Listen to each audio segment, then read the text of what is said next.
말씀은 신약성경 야고보서 3장 9절에서 12절까지 말씀입니다. 신약성경 373쪽입니다. 야고보서 3장 9절에서 12절까지 함께 읽겠습니다. 이것으로 우리가 주 아버지를 찬송하고 또 이것으로 하나님의 형상대로 지음을 받은 사람을 저주하나니 한 입에서 찬송과 저주가 나오는도다. 내 형제들아, 이것이 마땅하지 아니하니라. 샘이 한 구멍으로 어찌 단물과 쓴물을 내겠느냐. 내 형제들아, 어찌 무화과 나무가 감람 열매를, 포도나무가 무화과를 맺겠느냐. 이와 같이 짠 물이 단물을 내지 못하느니라. 아멘. 찬송도 하고 저주도 하는 입이라는 제목으로 말씀의 은혜를 나누고자 합니다. 이제 야고보는 3장에서 이 말의 의미, 이 말이 가지고 있는 이 파괴력이 얼마나 막강한 것인지, 또 이 말의 그 영향력이 얼마나 또한 큰 것인지를 쭉 설명하고 있습니다. 심지어는 이 말 때문에 지옥에 가야 한다고까지 말씀하십니다. 그만큼 이 말이라고 하는 것은 반드시 길들여져야 하고 이 말에 실수가 없어야 하는데, 그 이유는 바로 하나님께서 이 세상을 창조하실 때 말씀으로 창조하셨기 때문에 장차 이것은 부활 이후에 이 세상에 일어날 재창조의 일들이 또한 동일하게 말로 이루어질 것임을 암시하고 있습니다. 그래서 우리들이 사용하는 이 말이라고 하는 것은 단순한 어떤 언어적인 습관이나 또 이런 기술들을 일컫는 것이 아니라, 이 말이라고 하는 것은 우리의 내면에 있는 전 인격과 또 우리의 이런 가치관들을 반영하는 것이기 때문에 실제로 성령 하나님께서 우리 안에서 우리의 본성을 끊임없이 바꾸실 때 반드시 그것으로 결과되어지는 것이 말의 변화인 거죠. 그래서 굳이 말을 사람의 말과 하나님의 말로 구분한다면, 우리들이 예수 그리스도를 믿고 부활의 소망을 따라 살아가고 있다면 우리들의 말이 반드시 사람의 말에서 하나님의 말로 바뀌어 간다고 하는 것을 우리에게 가르쳐 줍니다. 그런데 딜레마가 있는 거예요. 그래서 지금 9절에서 보면 이것으로 할 때 이것이라고 하는 것이 야고보 3장에서는 이제 혀로 나타나 있는데, 이것은 말이죠. 말로, 사람이 입으로 하는 말로 우리 주 아버지를 찬송하고, 여기서 지금 이제 우리말 성경에 이렇게 우리가 주 아버지 이렇게 되어 있는데, 이것은 굉장히 낯선 표현입니다. 주라고 하는 표현은 구약 성경에서는 여호와를 지칭하는 말이고, 신약 성경에서 주는 예수님을 지칭하는 말입니다. 그래서 구약의 여호와 하나님이나 신약의 예수님이나 똑같은 하나님으로 보아도 무방하다. 근데 지금 우리말 성경은 주를 아버지와 동격으로 취급하고 있습니다만, 이제 원문을 그대로 따르자면 주와 아버지, 그래서 접속사로 연결되어 있기 때문에 주와 아버지를 따로 구분해야 합니다. 그래야 또 실제로 야고보께서 말씀하시는 이 문맥에 잘 맞습니다. 왜냐하면 여기서 찬송하는 것은 아버지뿐만 아니라 우리가 우리 주를 또한 찬송하죠. 그래서 주와 아버지, 그러니까 우리가 찬송하는 것은 우리의 주 대신 예수 그리스도이시고요, 또 성부 하나님을 아버지로 나타낸 거예요. 우리가 성자 하나님과 성부 하나님, 우리 주 예수 그리스도와 우리의 영원한 아버지이신 하나님을 찬송한단 말이에요. 그런데 이제 뒤에 나오는 것은 사람입니다. 그러니까 9절에서 야고보가 밝히고자 하는 것은 예수 그리스도와 하나님과 사람이에요. 예수 그리스도와 하나님과 사람의 관계를 나타내고 있는 겁니다. 그러면 여기서 찬송하다라고 한 이 말이 이제 율로게오인데, 이 율로게오는 이제 아랫사람이 윗사람에게 할 때는 찬송한다, 찬양하다 이렇게 이야기하고, 윗사람이 아랫사람에게 이 말을 사용할 때는 축복한다 이렇게 이야기를 했어요. 그러니까 우리가 하나님께 이 말을 쓸 때는 우리가 찬송한다, 찬양한다 이렇게 번역을 하고, 또 하나님께서 우리에게 하실 때에는 축복한다라고 번역을 해요. 이 율로게아라고 하는 이 말이 의미하는 바는 좋게 말한다는 뜻이에요. 앞에 붙어 있는 유가 좋은이라고 하는 말이고, 레고 이것이 말하다라는 말이니까 좋게 말하는 것. 그래서 이 찬송하는 대상이 우리 주 예수 그리스도와 우리의 하나님 아버지이세요. 그런데 하나님의 형상대로 지음을 받은 사람은 어떻게 한다? 저주한다는 거예요. 여기서 이제 우리가 저주하다라고 하는 말의 성경적인 의미를 우리가 살펴보았습니다. 이 저주한다라고 하는 것은 영원히 끊어내는 것이거나 영원히 사탄의 편에 서는 이런 개념이 아니라, 이 저주의 기본적인 성경에서 사용되는 저주의 개념은 더 심하게 죄를 짓지 못하도록, 그래서 더 스스로에게 해를 입히지 못하도록 일시적으로 그 능력이나 자유나 이런 것들을 제한하는 것을 저주한다 그랬어요. 그러니까 이 저주하다라고 하는 이 말이 가지고 있는 것은 사전적인 의미는, 여기에 사용된 말은 카타라오마이라는 말인데, 카타라라는 말이 저주예요. 카타라라는 말은 아래로라는 의미를 가지는 카타와 저주, 주문을 하다라고 하는 아라가 합쳐져서 카타라라고 하는 말이 돼요. 이 카타라가 저주거든요. 저주의 동사형 카타라오마이라는 말을 사용하고 있습니다. 그러니까 이 저주한다는 말의 문자적인 의미는 아래로 끌어내린다는 거예요. 아래로 끌어내리는, 그러니까 약화시키는 것이고요. 무엇인가를 제한하고 구속하는 것을 말해요. 그러니까 지금 여기서 저주하는 것과 찬송하는 것, 찬송하는 것은 더 좋게 말해서 높이는 거죠. 우리로 하면 칭찬하는 이런 개념입니다. 그런데 저주하는 것은 상대방을 낮추는 거죠. 그래서 저주와 찬송을 이제 반대말로 사용하고 있는데, 문제는 우리 주님과 아버지와 사람의 관계예요. 그럼 우리가 여기서 왜 주님과 아버지는 찬송을 하고 사람은 왜 저주하는가? 여기에서 우리들이 가지고 있는, 사람들이 가지고 있는 우리의 그 의식과 무의식 속에 담겨 있는 우리의 일반적인 인식을 나타내는데, 사람은 저주받은 존재라고 하는 생각을 갖고 있는 거죠. 저주받은 존재라는 생각을 갖고 있어요. 여러분, 그런데 말입니다.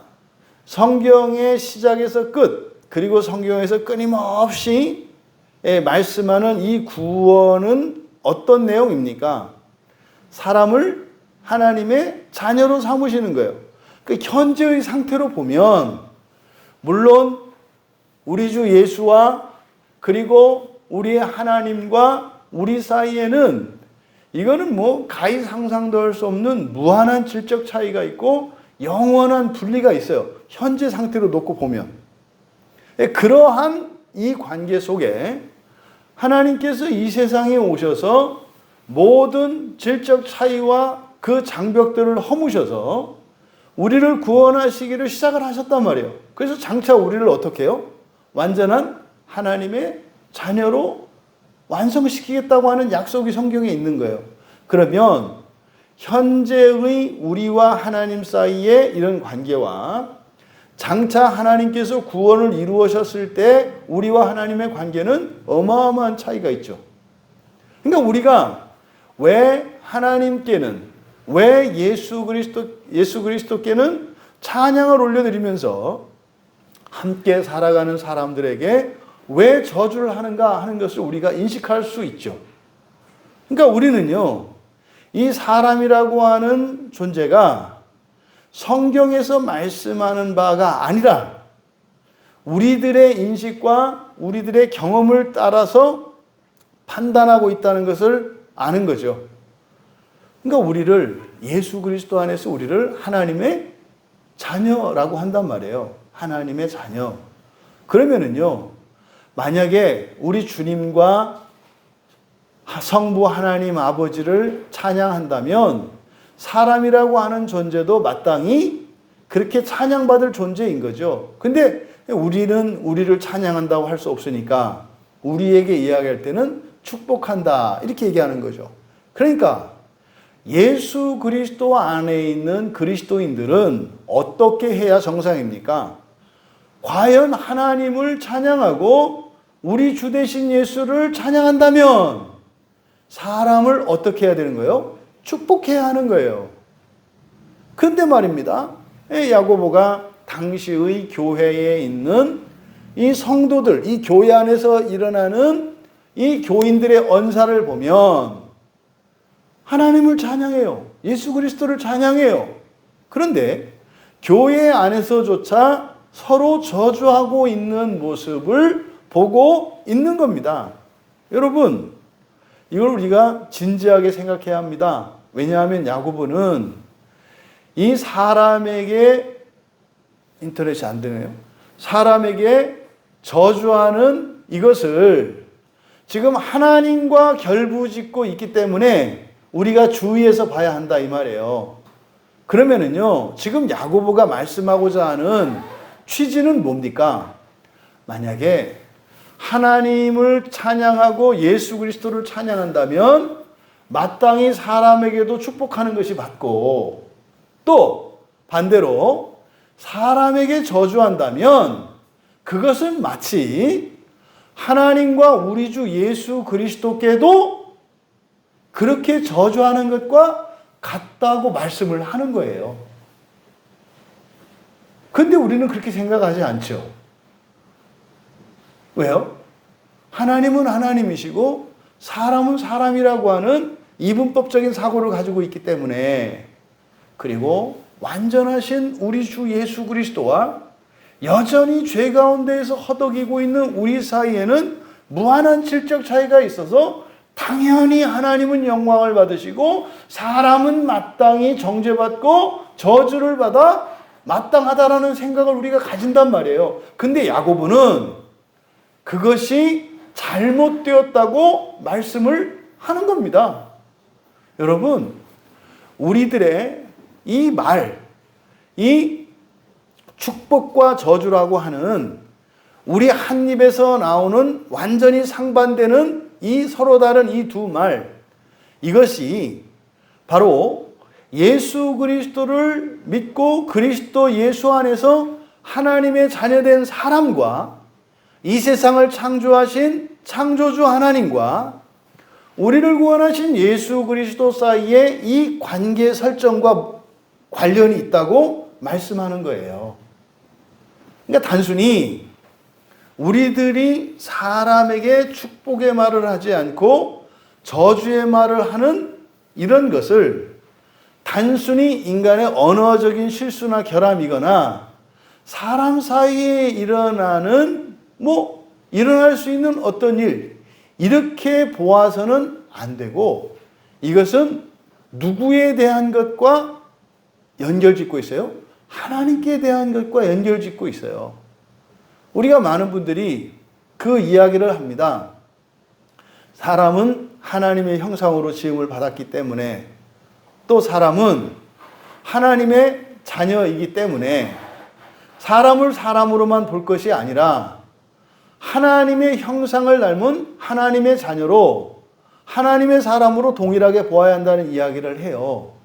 그런데 우리가 그런 생각을 하고 있지만 그런 생각을 말과 연결짓지는 못한다는 거죠.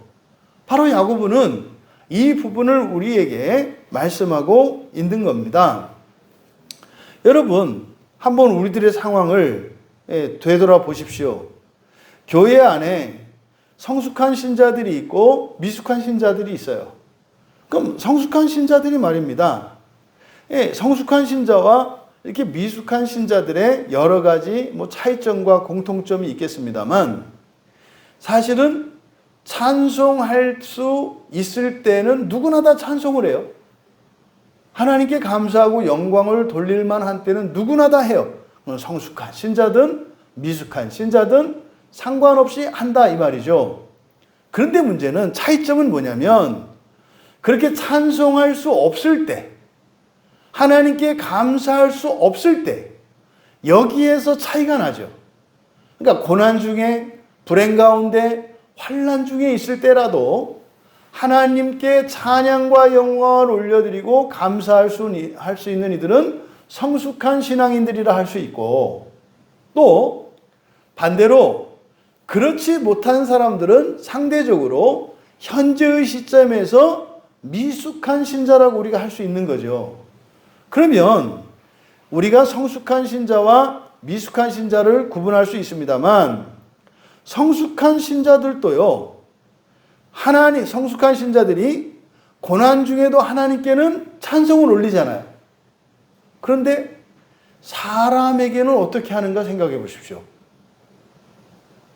하나님께는 성숙한 신자들이 미성숙한 신자들이 하지 못하는 찬양과 감사를 올려드려요. 그런데 사람에게 대하는 태도는 어떤가 보자 이 말이에요.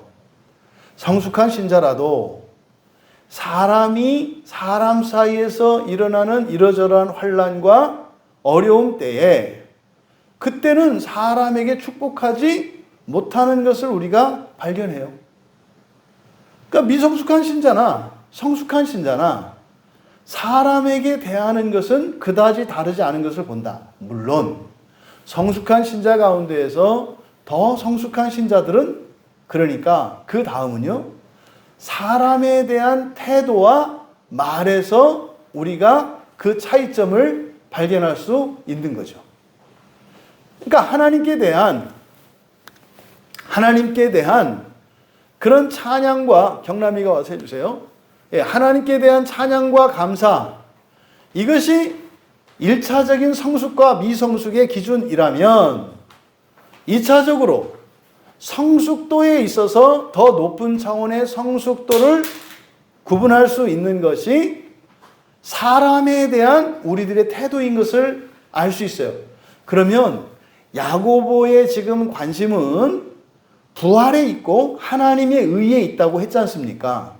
그러니까 과연 부활의 소망을 가지고 살아가는 이들, 하나님의 의를 목표로 살아가는 이들에게 나타나는 그 기준으로서 사람에 대한 축복, 물론 1차적으로는 고난 가운데에서도 하나님을 찬양하는 것이겠고, 거기서 한 걸음 더 나아가 사람에게 축복하는 이것이 바로 부활의 소망을 목표로 하나님의 의를 목표로 살아가는 신자들에게서 보여져야 하는 것임을 이야기하고 있는 것이다.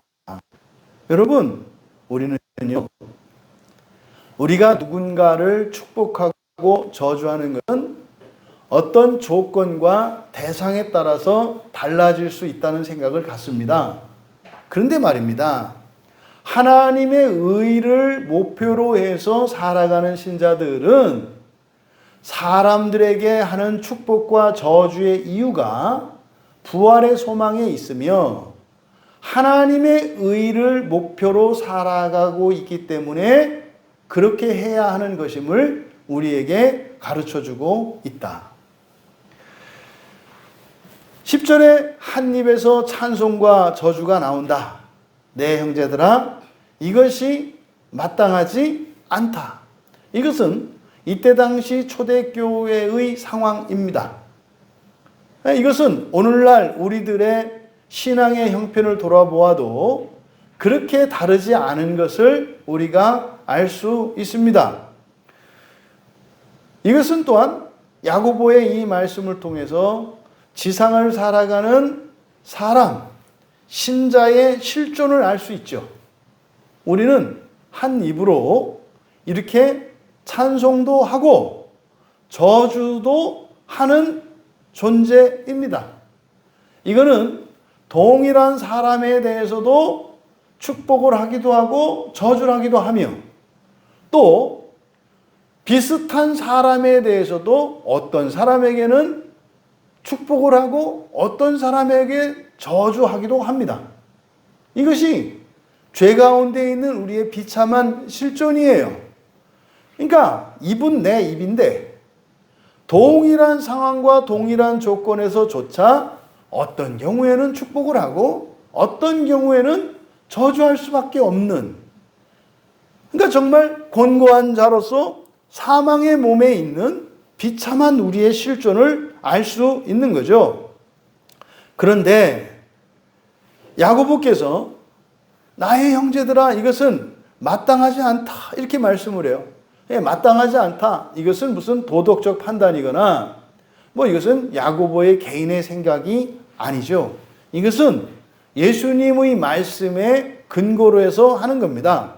누가복음 6장 28절에서, 그리고 실제로 마태복음 5장 산상수훈에서도 예수님께서 말씀하셨죠. 저주하는 자를 축복하라 그래요. 저주하는 자를 축복하라. 그러니까 설사 여러분, 저주하는 사람은 내가 절대로 축복할 수 없는 사람입니다. 그러니까 내가 사람들에 대하여 사람들에게 축복하는 이유는 그 사람에게, 그 대상에게 원인이 있지 않다는 것을 말씀하신 거예요. 그러니까 이 축복하신 이 말씀은 도덕적인 명령으로서, 신율법으로서 그리스도인에게 주신 게 아니에요. 종종 그리스도인이 하나님의 말씀을 따라 살아가는 이것이 마치 도덕적인 율법인 것으로 착각을 한다 이 말이에요. 그러니까 복음 안에 살아가고 있으면서도 다시 율법으로 돌아가는 일들이 있죠. 그러니까요, 하나님의 말씀을 지키는 목적과 그 이유가 달라야 하는 거예요. 우리가 하나님의 말씀을 지켜야 하는 그 이유는 이것이 이렇게 하면 하나님께서 우리를 구원하시고 이렇게 하지 않으면 우리를 구원하지 않으시기 때문이 아니라, 이렇게 해야 되는 이유는 무엇이라는 겁니까? 바로 하나님의 의에 이르는 것이고 첫째 부활에 참여하기 위해서 이렇게 해야 된다고 말씀을 하는 거예요. 그러니까 이거는요, 선택의 문제입니다. 선택의 문제. 실제로 우리가 신약 성경을 통해서 복음을 바로 알고 나면 구약에 있는 율법도 하나님께서 일방적으로 주시는 명령이 아니라 선택의 문제라고 하는 것을 깨닫게 돼요. 구약의 율법조차 순종과 불순종이라고 하는 선택지를 우리에게 주시고, 순종을 했을 경우에는 거기에 축복의 약속이 있고, 불순종했을 경우에는 저주의 약속이 있습니다. 마치 이것을 잘못 이해하면 순종하면 구원을 받고 불순종하면 구원받지 않는다는 방식으로, 과거 유대교적인 이런 해석 방식은 하나님의 뜻이 아니에요. 구약 성경조차도 순종을 통해서 축복을 받으며 구원의 길을 걷는 하나의 길, 최상의 길이 있고, 또 하나의 길은 불순종을 통해서 구원의 과정을 거치는데, 여기에는 저주와 마침내 지옥이 약속되어 있어요. 그러니까 이것은 둘 중에 하나 선택을 하면 순종하면 구원하고 불순종하면 구원하지 않겠다라고 하는 이런 선택지를 하나님께서 만약에 주셨다면 하나님의 전능성이 깨어져요. 하나님의 구원의 성공과 실패가 하나님 주권에 있는 게 아니라 우리에게 달려 있잖아요. 만약에 내가 순종의 길을 간다면 하나님의 뜻을 이루실 것이고, 내가 불순종을 했을 때 구원할 수 없는 것이라면 내가 불순종을 선택함으로써 하나님이 세우셨던 구원의 계획이 실패로 돌아가는 거 아니에요. 그러면 쌍방관계가 돼요. 그러니까 하나님이 우리한테 어떻게 해요? 잘 보여야 한다고요. 왜요? 여차하면 그냥 내가 하나님의 뜻을 좌초시켜버려서 하나님을 망신 줄 수 있다 이 말이에요. 말도 안 되는 얘기잖아요. 그런데 왜 우리들이 이런 방식으로 이해를 하는가? 왜 이런 방식으로 이해를 하는가? 그것은 중세 로마 교회의 이 왜곡 때문에 그렇습니다. 성경 말씀을 인간적인 지식과 생각으로 이것을 훼손하고 더하고 빼고 아주 인위적인 조작을 했기 때문에 하나님의 말씀들이 중간중간 삭제되고 왜곡되고 이렇게 오역됨으로써 진정한 성경에 나타난 진정한 구원의 계시가 막 이제 서로 충돌하게 되어져 버린 거죠. 여러분, 하나님이 하시기로 계획하신 것은요, 반드시 이루어집니다. 하나님은 시간, 과거와 현재와 미래의 시간의 제한을 받는 분이 아니세요. 우리는 시간과 공간의 제약 속에 있기 때문에, 또 우리에게는 전능성이 없기 때문에 우리 자신의 내면도 변덕스럽지만 우리의 환경도 우리의 뜻대로 되는 것이 아니라 온갖 변수 안에 있다 이 말이에요. 그래서 우리의 계획과 그 끝은, 결과는 엄청나게 다른 상이점이 있죠. 근데 하나님께는 그렇지 않아요. 하나님이 계획하신 것은 반드시 그대로 온전히 이루어지는 겁니다. 근데 성경에는 우리를 구원하시는 하나님의 구원의 계획이 어떻게 제시되고 있냐면 항상 선택의 방식으로 주어진다고요. 순종과 불순종의 방식으로. 그동안 잘못 해석했던 것이 바로 뭐다? 순종하면 구원받고 불순종하면 구원받지 못한다라고 하는 해석이에요. 그러면 이게 말이 안 된다니까요. 여러분, 우리들이 이렇게 이 말을 통해서 첫째 부활의 소망을 가지고 살아가는 이것은 우리에게 선택의 문제이고, 이것은 구약 성경에서부터 동일한 하나님의 구원의 원리인 것을 우리가 알 수 있습니다. 근데 문제는 우리들이 입으로는 동시에 두 가지가 나온다 이 말이에요. 그러니까 축복과 저주가, 그 얘기는 뭡니까? 우리들 자신이 이렇게 축복의 인생과 저주의 인생을 살아갈 수밖에 없고, 심지어 우리들끼리 서로 살아가면서 사실은 서로를 축복하면서 축복의 길로 가도록 서로 돕고 도움을 받으며 살아야 하는데, 그렇게 해도 외부의 적들인 이 원수 마귀의 이런 음모와 계략과 공격이 막강한데, 우리 안에서조차 자중질환이 일어나서 우리 스스로 축복하며 서로 힘을 합해서 살아가야 함에도 불구하고 우리 내부적으로 우리 안에서조차 서로를 향하여 저주하는 일이 일어난다는 것을 우리에게 가르쳐주고 있어요. 그래서 예수님은 누군가가 너를 저주하고 누군가가 너에게 해를 끼치고 누군가가 너에게 고통을 준다 할지라도 그것과 축복하는 것과 결부짓지 말라는 거죠. 축복하는 것과 결부짓지 말라는 거예요. 여러분, 축복의 핵심이 뭐라고요? 너를 축복한다, 이게 축복이 아니라 그랬죠. 축복의 문자적인 의미는 좋은 말을 하는 거라고요. 좋은 말을 하는 거라고요. 믿어주는 말, 격려해주는 말, 상대를 높이는 말, 인정하는 말, 이것이 축복이에요. 그냥 복 받아라. 이게 축복이 아니다 이 말이에요. 이 복 받아라라고 하는 것은 우리나라의 전통적인 그런 복 개념을 이야기하는 거죠. 성경에서 말하는 복의 핵심은 선한 거예요. 선한 것, 좋은 것. 그러면 우리들이 예수님의 말씀을 따라서 그리스도인 된 우리의 말은 축복이어야 한다고 하는 거죠. 보통 이런 것을 뭐 긍정적이다, 뭐 낙관적이다, 뭐 이렇게 이야기하지 않습니까? 그러니까 성경에 사람들이 긍정적인 말을 하라. 그래서 그 긍정의 힘이니, 그래서 뭐 긍정의 뭐 이런 말이니 얼마나 유용했습니까? 이게 무슨 말인 거예요?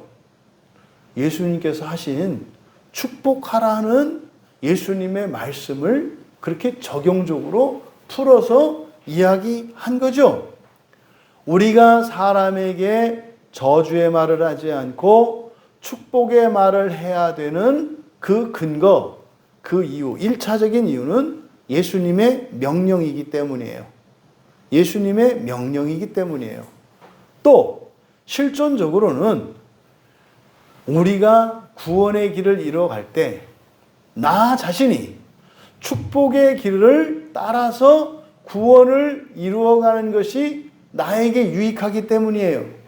그러면 어떤 사람은 이렇게 저주의 길로 가고 어떤 사람은 축복의 길로 가고 이것이 지상의 인과론으로 보면 맞아요. 잘하는 사람, 착한 사람, 능력이 있는 사람, 열심히 있는 사람은 악하고 게으르고 불성실한 이런 사람들보다 더 나은 보상을 받아야 된다는 것이 지상의 인과율이죠. 근데 말입니다.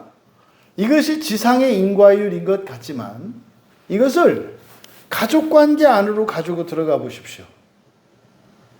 가족관계 안으로 들어가 보면 일반적으로 사람들에게 적용시키는 인과율과 다른 인과율이 가족관계 안에 있다는 것을 발견하게 돼요. 잘못한 것은 잘못한 것이고 그들이 누려야 할 건 누려야 되잖아요.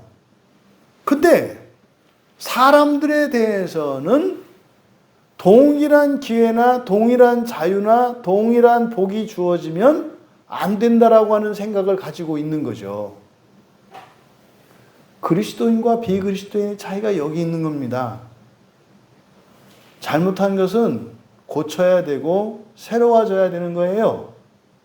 근데 그것 때문에 저주를 받아야 될 필요는 없어요. 우리가 저주할 필요는 더 없고요. 저주하지 않을 수 있다면 그 저주가 필요 없이 그 잘못이 고쳐지고 그 결함이 보완될 수 있다면 되는 거 아니겠습니까? 그러니까 우리는 사람이 사람을 고치는 것이 아니라 하나님께서 우리를 고쳐주시는 것이기 때문에 우리들 가운데 그 어떤 죄인이라 하더라도 복된 인생을 살아가는 것이 허용되어 있어요. 근데 이 세상의 인과율로 보면 그게 안 맞는 거죠. 여러분, 여기서 우리가 실제적으로 우리의 삶에 어떻게 적용해야 되는 거냐면 인간관계에 있어서 이렇게 상대적이고 조건적으로 대하지 말라는 거예요. 어떤 사람이 내 마음을 좀 시원하게 하고 나의 뜻대로 해주면 온갖 친절과 호의와 이런 관용을 베풀고 조금이라도 나의 뜻에 거스르거나 나에게 해를 주면 그런 호의들을 싹 거두는 것은 물론이고 오히려 고통을 가하고 오히려 그들에게 이렇게 정죄를 하는 이런 것은 옳지 않다고 이야기하는 거예요. 상대방의 잘못은 잘못인 거고요. 우리는 그리스도인으로서 일관되게 좋은 말과 좋은 행동으로 좋게 대해야 한다고 말씀을 드리는 거예요. 여러분, 이 말씀에 조금도 여러분 마음에서 반발심이나 거부감 없잖아요. 결코 쉽지는 않지만 그게 자연스럽잖아요. 왜요? 주님이 우리를 그렇게 대하시기 때문이에요. 주님이 우리를 그렇게 대하시기 때문이에요. 우리가 주님께 불순종할 때 주님께서 호의와 사랑을 거두시고 우리가 순종을 하면 다시 호의를 베푸시는 하나님이시느냐? 그렇지 않죠. 우리가 실제로 불순종하며 죄의 길을 걸어갈 때 우리의 삶에서 하나님의 은혜를 누리지 못해요. 근데 그것은 하나님이 은혜를 거두시기 때문이 아니라 사실은 우리가 그것을 거절하기 때문입니다. 우리가 등을 돌리기 때문이고 은혜 아래서 벗어나기 때문인 거예요. 하나님은 언제나 그 자리에 늘 같이 우리를 사랑하시죠. 그러니 우리들 또한 그래야 한다는 겁니다. 그래서 형제된 우리 그리스도인들의 마땅한 도리는 무엇이다?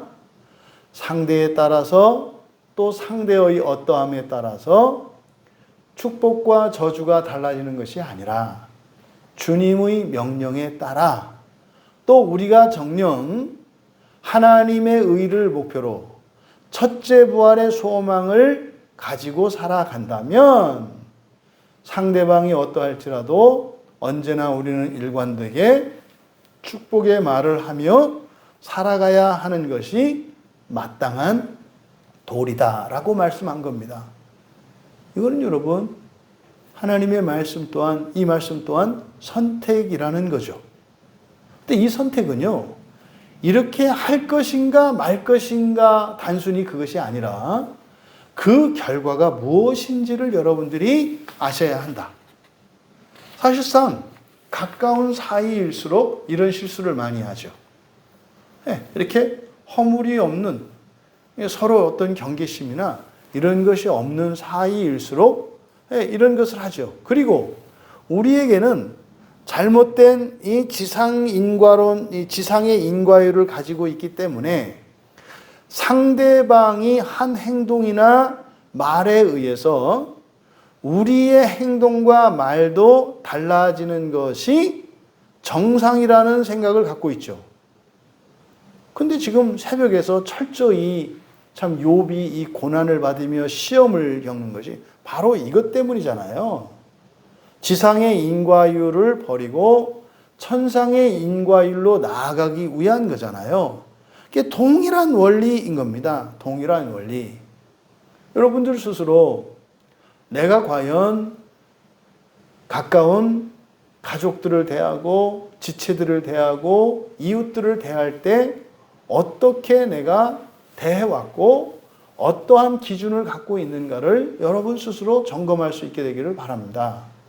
흔히 말해서 이렇게 감정의 기복이 심한 사람들이 있어요. 조금만 누군가가 그 사람을 즐겁고 기쁘게 해주면 얼굴이 활짝 폈다가 조금이라도 그 사람의 뜻과 다른 말과 행동을 하면은 금세 얼굴이 굳어져 버리는 이게 지금 여기에서 말하는 한 입으로 축복과 저주가 나오는 경우를 말하는 거죠. 그걸 확대 적용할 수 있지 않아요? 한 얼굴을 가지고 축복과 저주의 빛을 낸단 말이에요. 한 얼굴로 이 어둠의 빛깔을 내고 한 얼굴로 광명의 빛깔을 내는 일이 일어나는 거죠. 그러니까 그것은요, 바로 잘못된 지상의 인과율에 잡혀있기 때문이라는 거죠. 기억해야 합니다. 그리스도인은 말입니다. 일관되게 축복의 말을 할 때, 오히려 저주하는 자에게도 축복을 할 때, 그것이 선한 고난이 돼요. 그것이 선한 고난이 돼요. 여러분, 나에게 욕하고 저주하는 사람에게 축복을 한다는 일이 얼마나 어렵습니까? 근데 그것이 고난이죠.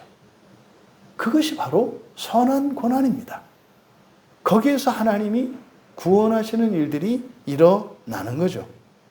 기억하십시오. 대상에 달려있는 것이거나 대상의 행동이나 어떠함에 달려있는 것이 아니라 주님의 명령에 기초하여 우리는 언제나 사람들에게 말을 할 때, 사람들을 대할 때 축복해야 한다는 것을 말입니다.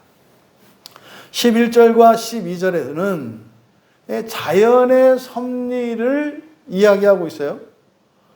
샘이 한 구멍으로 어찌 단물과 쓴물을 내겠느냐. 내 형제들아 어찌 무화과나무가 감람 열매를, 포도나무가 무화과나무를 맺겠느냐. 지금 12절, 그러니까 11절과 12절은 바로 한 샘이 한 구멍에서 이렇게 서로 다른 물을 낼 수 없다는 거예요. 당연한 이야기잖아요. 그러니까 지금 샘물인데 거기서 어떻게 단물이 나오기도 하고 쓴물이 나오기도 하느냐. 절대 그럴 수 없다. 마치 샘에서 이렇게 동시에 단물도 나오고 쓴물도 나온다는 것은 마치 뭐다? 무화과나무에서 올리브가 열리고 또 포도나무에서 무화과가 열리는 것과 같다는 거죠. 절대 그런 일이 일어날 수는 없다는 거죠. 그래서 다시 한번 12절의 끝에서 이제는 앞에서는 11절에서는 단물과 쓴물로 나타냈지만 12절에서는 짠물과 단물로 나타내요. 이것은 자연의 섭리로는 이런 일이 일어날 수가 없어요. 그러니까요, 우리가 저주의 말을 하는 것이 마치 이런 것과 같다는 거죠. 근데 우리는 어떤 생각을 갖고 있습니까? 저주를 할 수 있는 경우가 있다고 생각을 하죠. 사실은 축복해야 될 경우가 매우 드물다는 생각을 갖고 있죠. 그러니까 우리의 말을 통해서 우리의 삶이 얼마나 멸망을 향하여 살고 있는 것인가를 가르쳐 주는 거예요. 원래 사람이라고 하는 존재는 하나님의 나라를 위하여 지음을 받았기 때문에 그 하나님의 나라를 위하여 살아가는 사람들은 축복의 말을 하면서 살아가는 건데 이게 원래 자연의 섭리라는 거예요. 근데 우리는요, 이 저주의 말을 한다 이 말이죠. 그러니까 그것은요, 섭리에 벗어난다는 거예요. 그런데요, 우리의 성정에 그게 적합하거든요. 여러분, 우리가 축복의 말을 하는데 인색합니까? 저주의 말을 하는데 인색합니까? 또 반대로 우리가 어떤 말을 하는데 있어서 이렇게 훨씬 더 부유합니까? 원래 우리는 어떤 거라는 거예요? 원래 축복의 말을 하는 데 있어서 우리가 자연스러워야 한다는 거죠. 그런데 정말로 우리들이 사용하는 말들을 점검해 보라 이 말이죠. 불평, 불망, 비난, 비판, 이런 거, 원망, 책임, 이런 것들을 다 이것은 저주하는 말입니다. 누구 때문에, 무엇 때문에, 무엇 때문에. 이것은 아니고 저것은 옳고 이것은 그르고. 여러분, 이것이 다 저주하는 말입니다. 저주하는 말은 다 끌어내리는 말입니다. 그 저주하는 말의 목적지는 지옥입니다. 여러분, 아무리 우리에게 누군가가 잘못을 하고 실수를 했다 할지라도 그것 때문에 그 사람을 지옥에 보내야 하겠습니까? 그런 생각 안 하죠. 그런데요, 이 저주의 말이 의미하는 것은 그 사람들을 지옥으로 내리는 거라니까요. 그러니까 이것은 단순한 어떤 언어의 문제이거나 이런 게 아닌 거죠. 이거는 굉장히 심각하고 중요한 그 사람의 미래를 결정하는 말이라는 거예요. 뭐가요? 축복의 말과 저주의 말이. 그러면 여러분, 이렇게 자연의 섭리를 거스르는 것이 사실 특별히 그리스도인들의 입에서 나오는 저주인데, 우리의 자연적인 본성, 거듭난 우리들의 본성은 축복의 말을 하는 거라는 거예요. 근데 문제는요, 우리에게는 이 두 말이 함께 나온단 말이에요. 축복과 저주가. 그러니까 우리가 말을 함에 있어서 축복의 말과 저주의 말이라는 것은 의지적으로 해야 되는 겁니다. 의지적으로.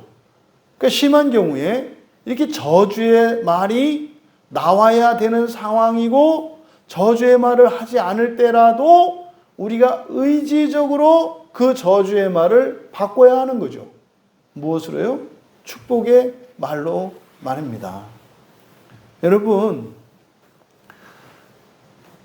그리스도인이나 비그리스도인이나 사람이에요.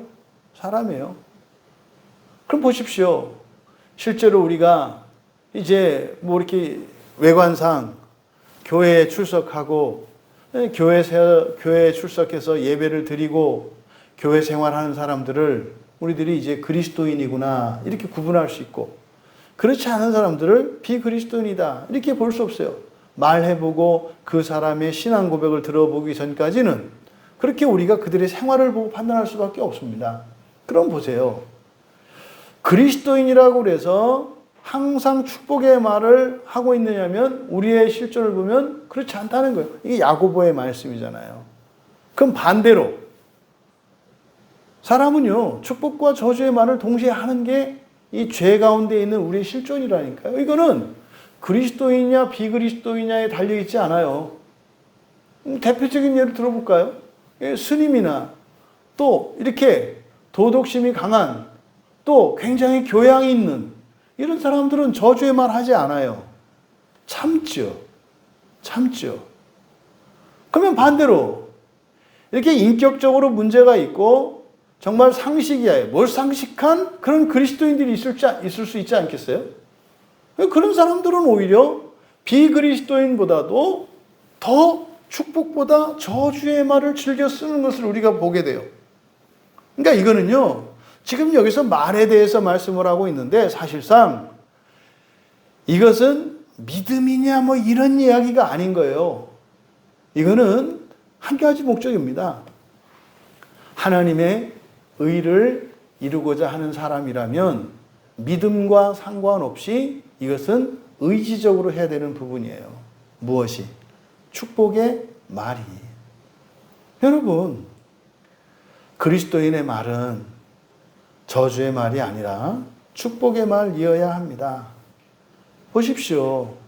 예수를 믿지 않는 사람들조차도, 그냥 인격적인 사람들조차도 이 긍정적이고 축복의 말을 하는데 성령이 내주하고 있는 그리스도인의 입에서 이런 저주의 말이 나온다면 이것은요, 얼마나 하나님을 부끄럽게 하는 일이 됩니까? 이것은 우리의 존재론적이고 종말론적인 그런 의미뿐만 아니라 현재 우리들을 통해서 하나님의 명예가 어떻게 되는 것인지를 또한 우리가 고려해야 된다 이 말이죠. 그렇다면요, 여러분, 왜 그리스도인인 내가 이렇게 저주하고 축복도 하고 이러는 걸까요? 축복하는 것은 사실상 우리가 그리스도인이기 때문에 하나님의 은혜로 하는 거예요. 그런데 그것이 거듭난 신자에게는 자연스러운, 그것은 자연 섭리예요. 하나님의 섭리예요. 그런데 문제는 우리가 저주를 해요. 우리가 누구를 아무리 미워한들 지옥에 던지고 싶은 사람이 어디 있습니까? 설사 우리에게 원수짓을 한 사람이라 할지라도 적당히 그냥 벌을 받는 정도, 그래서 뉘우치는 정도면 되지, 우리에게 해를 끼쳤다 그래서 그 사람을 지옥에 던져놓고 싶은 사람은 매우 드물지 않아요? 정말 그렇게 지옥에라도 집어넣고 싶은 뭐 이런 사건들이 일어나서는 안 돼요. 왜 없겠습니까마는, 근데 우리의 일상 속에서 그런 일은 좀처럼 잘 일어나지 않습니다. 왜냐하면 우리가 그렇게 미워할 만한 사람들하고는 관계를 맺지 않거든요. 또 그렇게 심각할 정도까지, 이렇게 악화될 정도까지 관계를 끌고 가지 않거든요. 그 이전에 관계를 단절하든지 아니면 회개하고 또 하나님께 은혜를 구함으로써 그 관계가 호전이 되지, 그렇게 정말로 막장까지 같이 지옥에 떨어지자라고 하는 관계까지는 신앙인들에겐 일어나지 않는다 이 말이에요. 그래서 우리가 이야기하는 이 저주의 문제는 사실은요, 가까운 사람이에요. 우리의 가족과의 문제고요. 우리 교회 안에 있는 지체들 사이에 대한 문제예요. 이것은 일반론이 아니라 가장 가까운 가족 관계와 그리고 지체 관계 안에서 일어나는 저주의 말이 여기에 관심인 거죠. 그럼 왜 우리는 이런 저주의 말을 하는 것일까? 그렇지 않아요, 우리가? 누군가에게 저주의 말을 한단 말이에요. 저주의 말이 지옥에 떨어져라 이런 것만 아니라 그랬잖아요. 헐뜯고 험담하고 상대방의 명예를 깎아내리는, 끌어내리는 말이 저주의 핵심이라니까요. 높이지 않고 끌어내는 거예요. 흠집을 내는 거예요. 비난하는 거예요. 문제점을 지적하는 거예요. 선생질하는 거예요. 이게 끌어내리는 거거든요. 내가 높아지면 상대방은 낮아지잖아요. 이게 저주라니까요. 왜 우리가 이런 저주의 말을 하게 되는 걸까? 첫째가 자꾸 사람으로 살고 다른 지체들을 또 다른 가족들을 사람으로 보기 때문이에요. 여전히 내가 사람으로 살려 하고 여전히 나와 함께 있는 가족과 지체들을 사람으로 대하기 때문이라는 거예요. 그러면 이 세상의 인과율에 매이게 돼 있어요. 그러니까 잘못했으니까 오늘은 밥 굶어 이런 거죠. 맞지 않다니까요. 인간적으로 맞는 것 같아요. 한동안 우리나라 이렇게 유명한 어떤 목사님이 그 대안학교 하는 그 목사님 있잖아요. 그 목사님 옛날에 그 간증할 때 그게 되게 감동적이었고 은혜가 돼가지고 그 목사님의 어머니를 따라서 했던 어머니들이 많아요. 그게 뭐냐면 어렸을 적에 보니까 요절을 외우지 않으면 밥을 안 줬다 그러더라고요. 그러니까 학교 가기 전에 어느 날 요절을 못 외웠더니 진짜로 밥을 굶겼대요. 물론 그 어머니의 의도는 알아요. 교육에 대한 그거잖아요. 그렇죠? 그런데 그 목사님은 그거를 선하게 잘 받아들이고 어머니의 사랑 안에서 오해하지 않고 잘 자라서 훌륭한 목사님이 됐습니다만 그 목사님의 어머니 따라서 했던 많은 어머니들의 적지 않은 아들, 딸들이 그 뒤로 교회를 안 가고 있을 수도 있어요. 질려버린 거죠. 아니, 성경 요절을 암송하지 못했다고 밥을 안 주는, 이런 어머니. 도대체 그 하나님은 어떤 하나님이고, 그런 교회는 어떤 곳인가? 그래서요, 뭐 엄마가 이렇게 할 정도면, 교회 가면 이거 살벌하겠네. 아니나 다를까 또 이제 여름 성경학교, 여름에 수련회 갔더니 또, 거기서 또 똑같이 해서 조별로 해가지고, 한 사람만 못해도 또 한 조를 밥을 안 주고 뒤로 밀르는, 이런 일들이 이제 경험을 하거든요. 맞지 않는 거죠. 그건 그거고 이건 이건 거죠. 이렇게 결부짓는, 이 지상의 인과율로 결부짓는 이 일은 매우 위험하다. 물론 거기에서 어떤 때는 어떤 선한 기대도 할 수 있겠습니다만 반드시 하나님의 말씀에 부합하지 않는 방법들과 이런 것들은 반드시 부작용을 동반한다는 것을 우리가 잊어서는 안 돼요. 그래서 설사 요절을 교육 목적으로 요절을 암송하게 시켰을 때 그것은 요절을 암송하고 암송하지 않고 그것이 아니고 밥을 굶기는 이것에 왜 그렇게 하는지 이렇게 외우지 않으면 밥 먹을 자격이 없거나 이런 것이 아니라 하나님의 말씀이 너무 중요하다는 거. 그러니까 차라리 굶을지언정 하나님의 말씀이 없으면 안 된다는 거. 이것을 가르치기 위한 거지. 네가 외우면 잘했으니까 밥을 주고 외우지 않으면 벌로서 밥을 안 주는 것이 아니라 이런 충분한 설명이 되어야 하는 거죠. 여러분들은 우리 모두 비슷합니다. 우리도 모르게 자꾸 관성에 따라서 사람으로 살아가려고 해요. 어떤 상황을 만났을 때 즉시 우리는 지상의 인과율에 매이게 되고, 왜요? 그렇게 살아왔기 때문에. 그렇게 살아왔기 때문에. 그래서 누군가가 실수하거나 잘못하면 벌써 이 안에서 감정이 올라오는 거예요. 고운 말이 안 나가는 거예요. 그것을 오늘 이 말씀을 통해서 이것이 잘못된 것이구나. 그리고 그게 내가 원하는 게 아니구나. 되돌아보면 알아요. 이렇게 저주의 말을 했을 때 분명히 후회하고 분명히 마음 아프거든요. 그러니까 축복의 말을 하고도 얼마든지 상대방의 잘못을 바로잡을 수 있고 상대방을 교정할 수 있는 거예요. 축복의 말을 하면서라도. 근데 왜 자꾸 우리는 저주의 말을 하는가? 사람의 방식으로. 사람으로 살면서, 사람으로 대하면서, 사람으로 살아가려고 하기 때문이다. 두 번째로는 그리스도인인 내가 이 세상을 살고 있는 그 이유와 목적을 모르거나 망각하기 때문인 거죠. 우리는 이 세상에서 무슨 정의를 구현하거나 이 세상을 평화로운 나라로 만들거나 이 세상을 행복한 나라, 이런 자유로운 나라로 만들기 위해서 사는 게 아니에요. 반대로 내가 그런 인생을 살기 위해서 그런 환경과 조건을 위해서 살아가는 거 아니에요. 이걸 잊어버리면 안 됩니다. 설사 우리가 자유를 잃어버리고 평화가 없는 혼돈과 또 그런 고난과 환난 속에 있을지라도 우리들은 조금도 달라져서는 안 됩니다.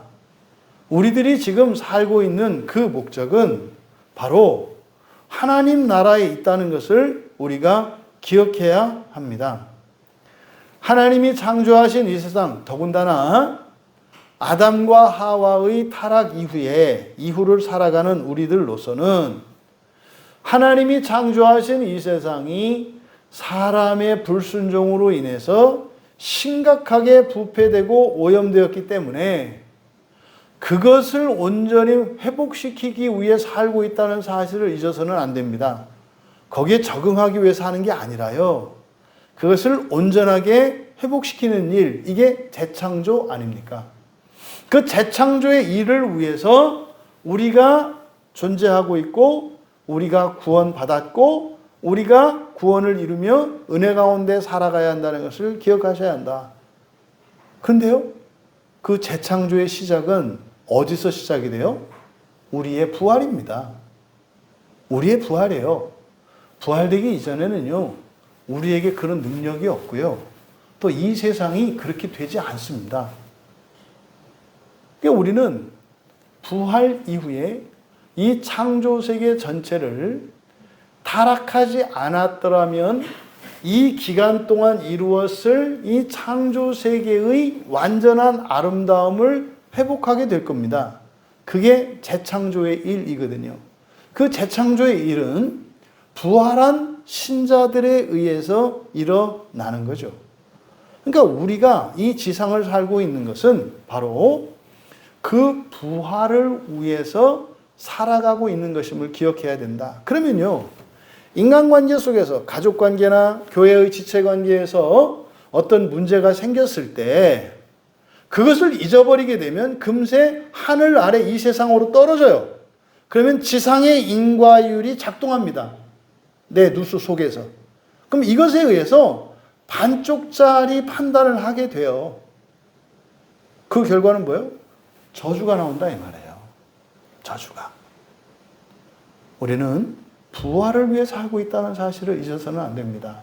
그러면 어떤 일이 생길 때, 인간관계 속에서 어떤 갈등이 생겼을 때 거기에서의 시시비비를 따질 것이 아니라 이 문제를 부활을 위하여 어떻게 처리할 것인가를 생각해야 한다 이 말이에요.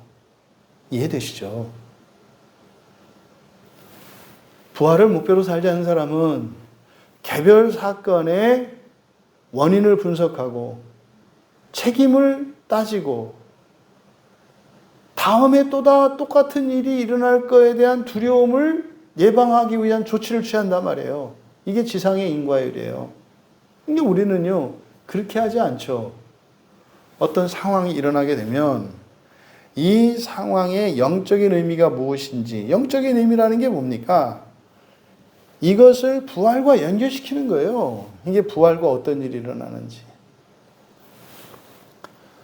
이번 주에 우리 교회적으로 굉장히 기쁘고 감사하고 영광스러운 그런 회복의 일도 있었고, 또 한편으로는 우리 박영순 성도님 이 병증이 깊어진 거로 인해서 마음이 무거워지기도 했어요. 근데 사실은 교회적으로는 아주 특별한 한 주일이었습니다. 이 한 주일이. 어느 한 가정에 있었던 큰 위기와 큰 위험이 정말로 지체의 기도와 사랑에 의해서 전화위복되어지는 놀라운 일이 일어났어요. 이게 일반 교회에서는 경험하기 어려운 일입니다. 근데 사실 일반적이어야 하는데 일반적이지 않은 거죠. 이런 겁니다. 그 어떤 일이 일어났을 때 이 사건의 영적인 의미, 그럼 영적인 의미는요, 너의 일, 나의 일이 없어요. 어떤 사건이 영적인 의미라는 것은 우리의 일이 되는 겁니다. 어느 한 지체에게 일어난 일이 나의 일이 되고 우리 모두의 일이 되는 거예요. 근데요, 육적인 일은요, 나의 일은 나의 일이고 너의 일은 너의 일이 되는 거죠. 영적인 일은 모든 지체들의 삶 속에서 일어나는 크고 작은 일들이 우리의 일이래요. 그러니까 나의 일이 아닌 게 없어요. 그러니까 지체에 대해서 관심을 가지게 되고 지체의 일들에 대해서 함께 공감하며 전인격적으로 살아가는 거죠. 이것이 우리가 말하는 한몸된 교회, 지체 사상 아닙니까? 그랬을 때 그 개별 사건 자체로는 불행한 일일지 몰라도 이것을 어떻게 이 부활과 연결짓느냐 했을 때 영적으로 잘 대응하게 되면 불행한 일이 오히려 엄청난 복된 일로 바뀌는 이런 전화위복의 일들이 일어나는 거죠. 그래서 지금 우리 지체 가운데 한 가정에 일어난 마음 아픈 일, 이제 암세포가 퍼져서 상태가 더 심각해진 이것을 이렇게 육적인 일로 볼 수도 있고 영적인 일로 볼 수도 있는 거예요. 육적인 일로 보면 어떻게 돼요? 저주의 말이 나와요. 이건 다른 사람에게뿐만 아니라 자기 자신에게도 저주의 말을 하게 되죠. 그러면 이거는 멸망으로 가고 파멸로 가는 거예요. 근데 이거를 영적인 일로 보면은 여기에서 축복의 말을 할 수 있는 거예요. 그러니까 지금의 상황을 최악의 상황으로 만드는 거죠. 그러면요, 지금의 상황을 최악의 상황으로 만들면 이제부터는 올라가는 일만 남았지 않아요? 하나님께 은혜를 구하며 상황을 바꾸기 위해서 믿음으로 소망의 주님 앞으로 나아가는 거예요. 그러면 그 일이 있지 않았더라면 이렇게 서서히 추락해가는 인생이 어떤 극적인 사건으로 인해서 반전을 일으켜서 이제 부활을 위해서 살아갈 수 있게 된다면 그것은 영적으로 보면 불행한 일이 아니라 그것은 오히려 반전을 일으키는 기회가 되고 복이 되는 거죠. 여러분, 우리들은 부활을 위해 살아가고 있다고 하는 사실을 잊으셔는 안 됩니다. 이거는 언제 어디에서나 무슨 일을 하거나 모든 경우, 모든 사건, 모든 사람과의 관계 속에서 일어나는 거예요. 이걸 잊으시면 안 됩니다. 근데 그것을 모르거나 망각하게 되면 저주하게 된다. 그럼 세 번째로 이렇게 부활을 위해서 살아가는 게 뭔가 사실은 이거죠. 야고보께서 말씀하는 거잖아요. 그리스도인으로서 마땅한 축복과 찬양의 말을 하는 거, 이게 부활을 위해서 살아가는 거라고 얘기를 하는 거예요. 네? 고난 가운데서도 하나님을 찬양하고 나에게 고통을 끼치고 해를 끼친 이들에게도 축복의 말을 하는 것, 이것이 부활을 목표로 살아가는 구체적인 삶의 방법이라고 야고보는 우리에게 가르쳐 준 거예요. 그러면은 말입니다. 이것은 우리의 특권이기도 하고 또한 이것은 우리의 사명이기도 합니다. 그러니까 우리의 사명과 권세라는 것은 일치해요. 어떤 점에서?